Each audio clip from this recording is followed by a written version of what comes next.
नमस्कार नहीं welcome you world affair. मैं हूं प्रशांत धवन। नाउ यहाँ पे आप लोग बिल्कुल ठीक पढ़ रहे हो। रशियंस आज के समय कोशिश कर रहे हैं, बहुत से रशियंस आज के समय कोशिश कर रहे हैं कि खुद की एक बार बाजू तोड़ लें या फिर कैसे भी करके देश छोड़ के भाग जाएं, क्योंकि पुतिन कई नौजवान लड़कों को जिनका आर्मी से कोई रिलेशन नहीं रहा कई सालों तक, वो 33-32 साल के हो चुके हैं, कभी 15-16 साल के थे तो कुछ महीने के लिए कंपलसरी आर्मी ट्रेनिंग हुई थी, उसके बाद से कभी बंदूक नहीं पकड़ी।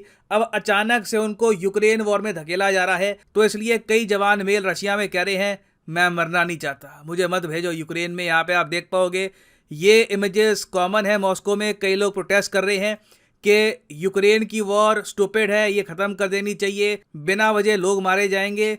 और सबसे अजीब बात तो ये थी कि रशिया में जो सर्च इंजन्स हैं वहाँ पर रिकॉर्ड तोड़ लोगों ने सर्च करी कि घर में बैठकर खुद की बाजू कैसे तोड़ते हैं। How to break arm becomes Russia's top Google search. जैसे ही पुतिन ने कहा कि पार्शल मोबिलाइजेशन हम स्टार्ट कर रहे हैं, जो भी मेल पॉपुलेशन है रशिया की 18 से लेकर 65 साल की, इनको कहीं ना कहीं आर्मी में यूज किया जाएगा।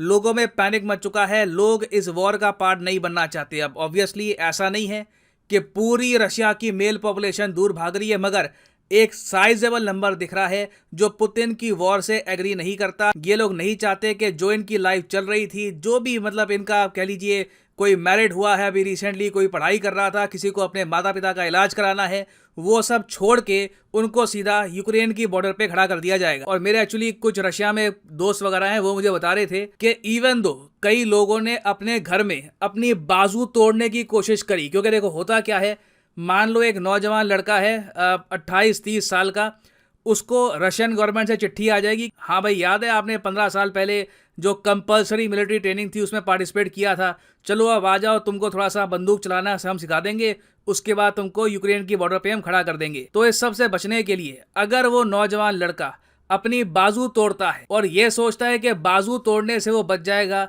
तो पुतिन ने वहां पर भी इस लड़के के लिए दरवाजे बंद कर दिए हैं। क्योंकि कई केसेस में देखा गया, रिपोर्ट्स आई हैं कि कई लोगों ने अपनी बाजू तो तोड़ दी, मगर अब रशियन गवर्नमेंट कह रही है कि या तो उनको हम सजा देंगे या तो उन पर हैवी पेनल्टीज लगाएंगे। क्योंकि जब देश को जरूरत थी, जब मातृभूमि पर खतरा आ रहा था इनके हिसाब से, तब ये लोग लड़ने के लिए नहीं आए, ये बुजदिलों की तरह या तो रशिया से भाग रहे हैं या फिर अपनी बाजुएं तोड़ रहे हैं। और मेरे हिसाब से देखो प्रॉब्लम ये है कि कहीं ना कहीं रशिया इंफॉर्मेशन वॉरफेयर बुरी तरीके से हार गया। वेस्टर्न कंट्रीज ने मिलकर एक ऐसा परसेप्शन बना दिया कि यूक्रेन के लोग यहाँ पर बिल्कुल ठीक हैं, ये जस्टिस की तरफ खड़े हैं, और रशिया के लोग यहाँ पर बुरे हैं, ये ईवल हैं। ये परसेप्शन रशिया की आम जनता में भी पहुंच गया, और इसलिए हम देख रहे हैं कि कई लोग इस वॉर में पार्टिसिपेट करना ही नहीं चाहते। वो लोग सिरा सिरा कह रहे हैं सरकार को कि देखो ये सेंसलेस वॉर है। क्योंकि उनका तर्क ये है, या तो अगर मान लो वर्ल्ड वॉर 2 की तरह, वर्ल्ड वॉर 2 में जैसे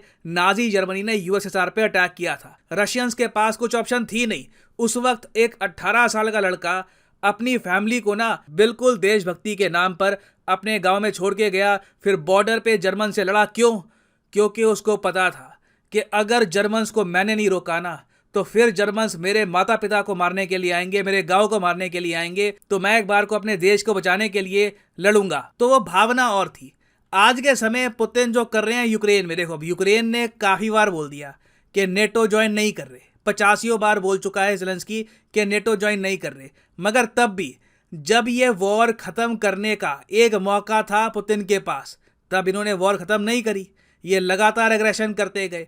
अब उसके बाद अब देख रहे हैं कि थोड़ा पलड़ा यूक्रेन का भारी हो रहा है, अब ज़ेलेंस्की नहीं रुक रहे। ज़ेलेंस्की कह रहे हैं कि मैं क्राइमिया लूंगा, जो भी यूक्रेन की जमीन हमने गवाई है सब मैं वापस लूंगा। तो रशिया के लोग यहाँ पर कह रहे हैं कि ये जो जंग है, ये देश पे खतरा नहीं है, हमारा देश किसी और कंट्री की धरती पे जाकर उनका एरिया कैप्चर करने की कोशिश कर रहा है। और काफी बार देखो ऐसी वॉर में सिटीजन अगर हार रहे हो ना, तो डिमोरलाइज बहुत जल्दी हो जाती है। क्योंकि एक तो आप पे लग रहे हैं सैंक्शंस, रशियंस को अच्छे से पता है आज के समय कि आज से कई सालों तक वो एप्पल के प्रोडक्ट्स, सैमसंग के प्रोडक्ट्स, अच्छे इलेक्ट्रॉनिक आइटम, मैकडोनल्ड्स, इन सबसे वंचित हो चुके हैं। पॉसिबिलिटी है इन द फ्यूचर माइक्रोसॉफ्ट भी all together complete pull out कर लेगा वहां से, उनके बहुत सारे कंप्यूटर्स विंडोज पे नहीं चला करेंगे। तो रशियंस को पता है कि थोड़ी बहुत उनकी स्थिति नॉर्थ कोरिया जैसे होने वाली है, तो इसलिए इनकी यंग पॉपुलेशन व्लादिमीर पुतिन पे ज्यादा गुस्सा फील कर रही है कंपेयर टू यूक्रेन। और उस सब के अलावा आप अगर देखो तो यूएस हर महीने नए $1 बिलियन का जो पैकेज है ये यूक्रेन को दिए जा रहा है, वेपन्स प्रोवाइड कर रहे हैं ये लोग।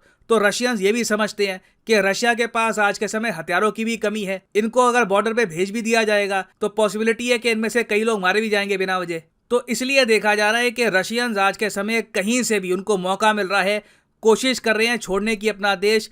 अचानक से हम देख रहे हैं कि बहुत सारी फ्लाइट्स एक्टिव हो गई है, चाहे ये मॉस्को से टर्की हो या फिर यहाँ पे आप देखोगे कई लोग बॉर्डर क्रॉस करके कजाकिस्तान जाने की कोशिश कर रहे हैं, क्योंकि रशिया कजाकिस्तान में बिना वीज़ा के आप ट्रैवल कर सकते हो। कई लोग आर्मेनिया जाने की कोशिश कर रहे हैं।